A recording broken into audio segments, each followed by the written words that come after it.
भाई साहब ओम शांति। ओम शांति। आज 4 जनवरी 2025 है भाई साहब। तो आज की मुरली थोड़ा सुन लेते हैं, रिवाइज कर लेते हैं। आज बाबा ने कहा है, मीठे बच्चे तुम अशरीरी बन जब बाप को याद करते हो तो तुम्हारे लिए यह दुनिया ही खत्म हो जाती है। देह और दुनिया भूली हुई है। अशरीरी बन जब याद करते हैं तो, क्योंकि जब आत्मा हम बन गए तो आत्मा में ना देह है, ना आत्मा इस देह की या दुनिया की रहने वाली है। आत्मा का रहने का स्थान परम धाम है जी। तो वो असली वहाँ की रहने वाली है जी। और आत्मा का असली संबंधी परमात्मा है। तो संबंध के आधार से और निजी घर के आधार से ये दुनिया और संबंध या देह खुद बोलना अति सहज हो जाएगा। जी, मतलब सहज है। आत्मा सहज है। आत्मा बना, अशरीरी बना तो देह की दुनिया बोलना सहज है। सहज है जी। भाई साहब आज का प्रश्न है, बाप द्वारा सभी बच्चों को ज्ञान का तीसरा नेत्र क्यों मिला है? उत्तर में है, अपने को आत्मा समझ बाप जो है जैसा है उसी रूप में याद करने के लिए तीसरा नेत्र मिला है। परंतु तीसरा नेत्र काम तब करता है जब पूरा योग युक्त रहे, अर्थात योग युक्त अर्थात एक बाप से सच्ची प्रीत हो, किसी के नाम रूप में लटके हुए न हो। माया प्रीत रखने में ही विघ्न डालती है, इसी में बच्चे धोखा खाते हैं। तीसरा नेत्र काम जब करता है जब पूरा योग युक्त रहे, और तीसरा नेत्र मिला है अपने को आत्मा समझ बाप जो है जैसा है उस रूप में याद करने के लिए मिला है। बाप जो है जैसा है ये जिस आत्मा ने समझ लिया वो अष्ट में अवश्य आ जाएगा, क्योंकि बाप को समझने के लिए भगवान भगवान सब कहते हैं, लेकिन भगवान की वैल्यू क्या है वो भगत जानते हैं। जी। कि वो समझते हैं भगत कि भगवान सब कुछ कर सकता है, 1 सेकंड में कर सकता है। और जब भगवान के बच्चे बन जाते हैं तो ये भावना हमारी भगवान के प्रति महानता वाली खत्म हो जाती है। जी। और ये रहता है मेरा बाबा है, मेरा बाबा है, तो हल्कापन आ जाता है। जी। इसलिए जो है और जैसा है, जो है अर्थात बिंदु रूप है, जैसा है अर्थात भगवान है, परमात्मा है, महान ते महान है, उस स्वरूप स्मृति में स्थित होकर अगर याद करें तो ये 5 मिनट की याद 1 जन्म का पाप खत्म कर देगी। वाह। बाबा के मुरली में आया था। जी, कितनी बड़ी गूढ़ बात है। अगर इस स्थिति में स्थित होकर याद करें, जी। जो है जैसा है, मैं आत्मा ज्योतिर्बिंदु स्वरूप हूँ, शिव बाबा भी बिंदु स्वरूप है। बिंदु बन के प्रकाश प्रकाश से बात करे। अब आवाज तो है नहीं, लेकिन आत्मा प्रकाश में जैसे ऐसे फाउंटेन जैसे लाइट निकलती है और फाउंटेन जैसे बाबा से लाइट निकलती है, मन के भाव वहाँ पहुँचते हैं।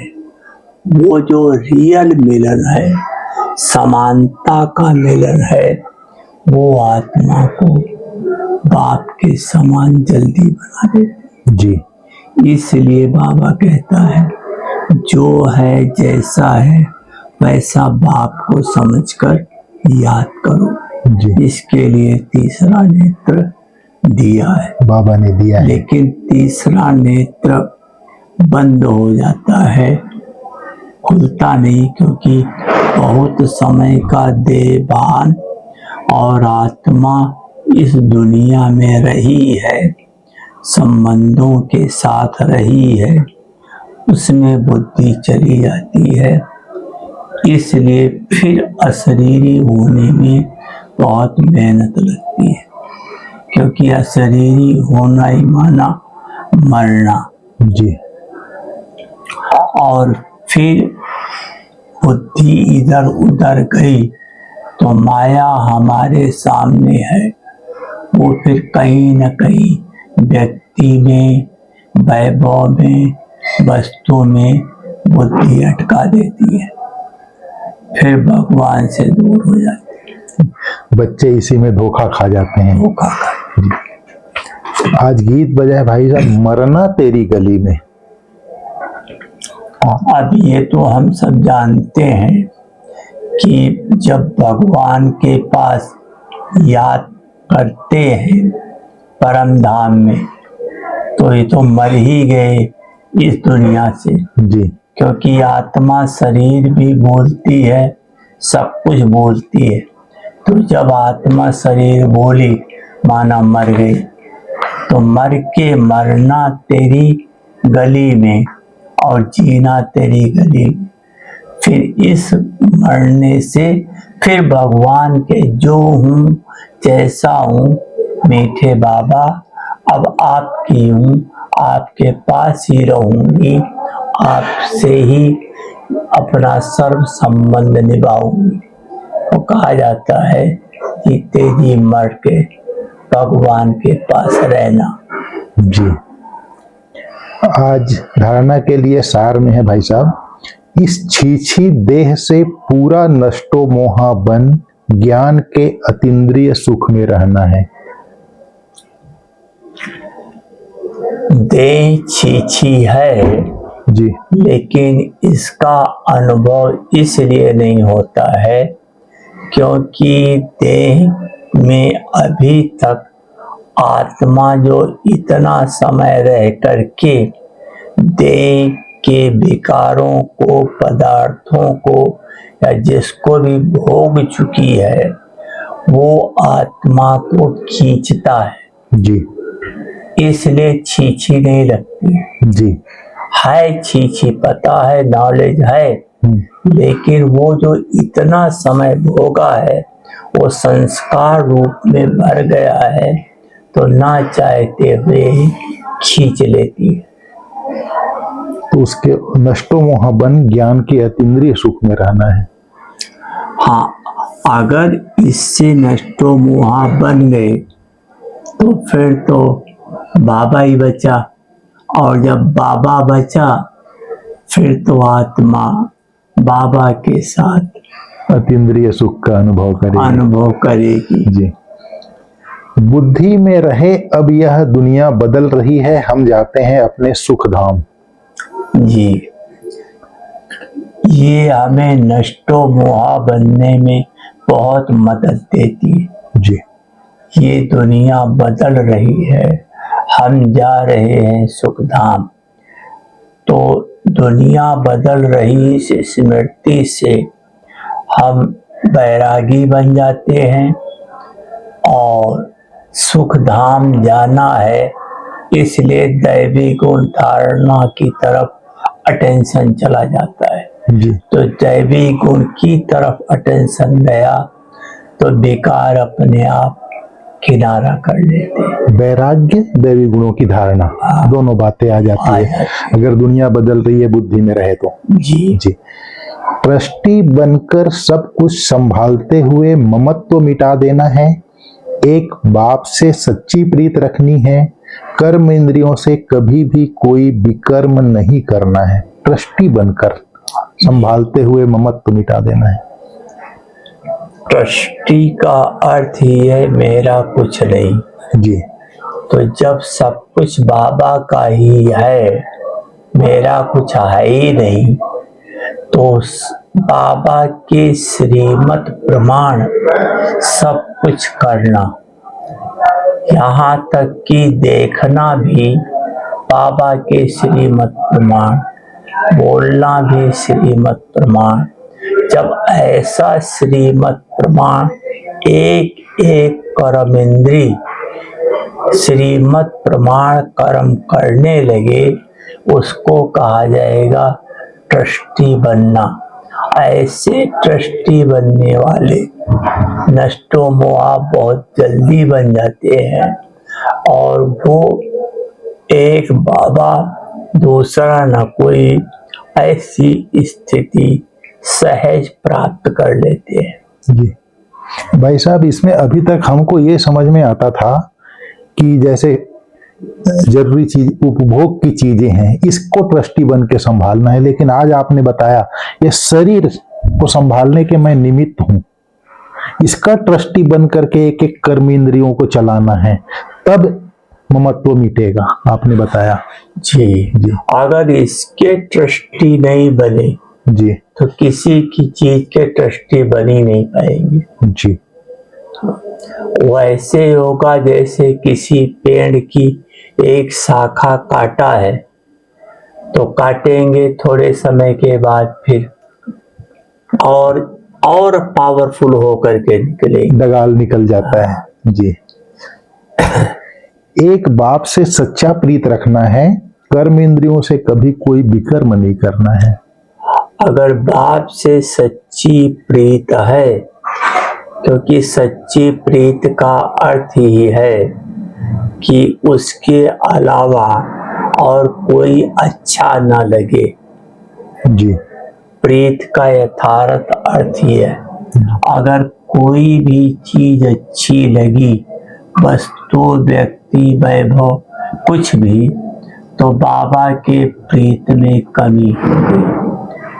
महाभारत में दिखाते हैं कि एक बार सिर्फ कर्ण सज धज करके युद्ध के मैदान में जा रहा था, तो सिर्फ उसने देखा द्रौपदी ने, तो उसको कहा वाह क्या वीर है।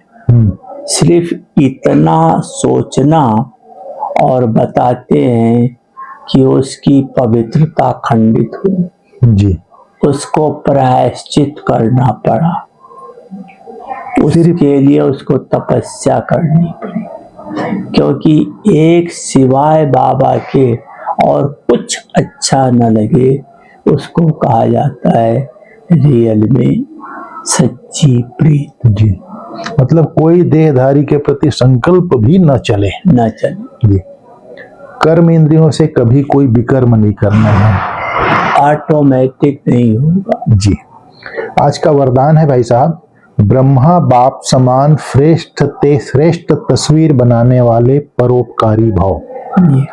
श्रेष्ठ स्मृति और श्रेष्ठ कर्म द्वारा तकदीर की तस्वीर तो सभी बच्चों ने बनाई है, अभी सिर्फ लास्ट टचिंग है संपूर्णता की, ब्रह्मा बाप समान श्रेष्ठ ते श्रेष्ठ बनने की।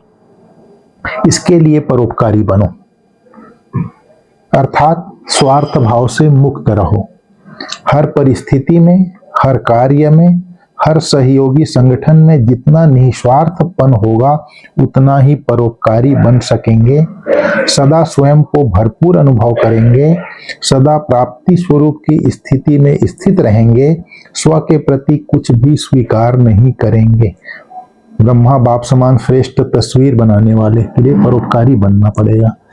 परोपकार का अर्थ ही है कि जिसमें दूसरे का भला होता हो। जी परोपकार का सिर्फ ये अर्थ नहीं कि हमने उनको धन दे दिया या ज्ञान सुना दिया बस, या जो कुछ भी है, नहीं। अगर उसका भला नहीं हुआ तो हमने परोपकार नहीं किया। जी उसका भला हो।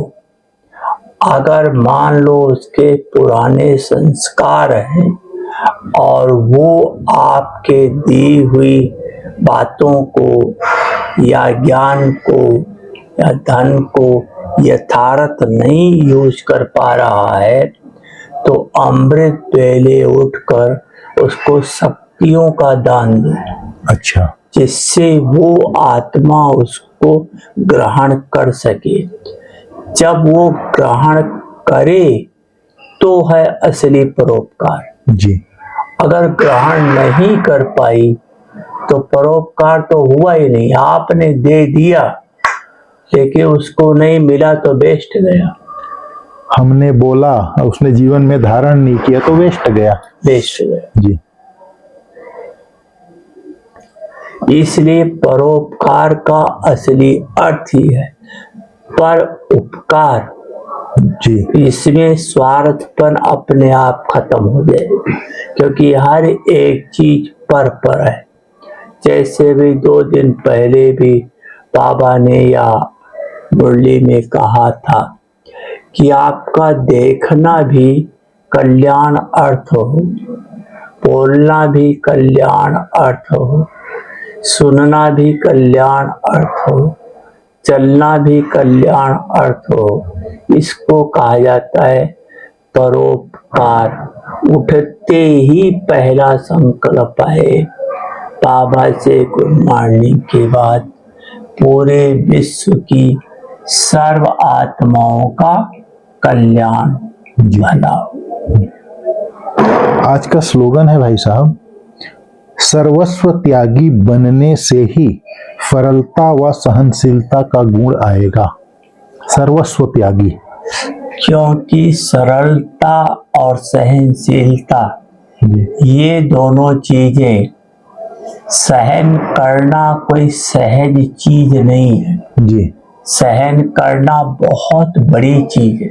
बाबा कहता जो सहन करता है वो शहंशाह बनता है, जी, राजा बनता है। तो सहन किसका करना है? सहन करना अर्थात जो बाबा के समान नहीं है, जो बात, वो चीज हमें प्रैक्टिकल में अपने अंदर से लानी ही नहीं। ठीक है, चाहे कुछ भी हो जाए, उसमें में झुकना पड़े, मरना पड़े, कुछ भी करना पड़े, लेकिन जो बाबा ने किया, ब्रह्मा बाप ने किया, वही कदम पिछाड़ी कदम रहे, तो सरलता ऑटोमेटिक भी आ जाएगी। सरलता का थोड़ा समझाइए भाई साहब, सरलता क्या है? सरलता का अर्थ ही है जिसको बाबा दूसरे शब्दों में भोलापन कहता है। अच्छा, एकदम मुड़ जाना, किसी चीज में वो न रहे, जी, कोई कड़ापन न रहे, जी, एकदम नरम मुलम्मा, अच्छा, एकदम। ये बहुत सरल स्वभाव का है। जैसे किसी से कुछ कहो तो आपके बात को हाँ हाँ कर लेता है, तुम्हारा कहते हो ने तो बहुत सरल स्वभाव का है। जी, जी, और अगर जरा सा कुछ अपना दिखाता है कुछ को तो कहते हैं नहीं ये तो जवाब देता है, कड़े बात वाला है। जी, तो सरल का अर्थ ही है जो तुरंत जो कुछ भी कहो आप उसको स्वीकार करे, उस रूप से अपने को चलाए। जी। चलिए ठीक है भाई साहब, बहुत बहुत धन्यवाद आपका। शांति। ओम शांति। बहुत अच्छा, थैंक्स।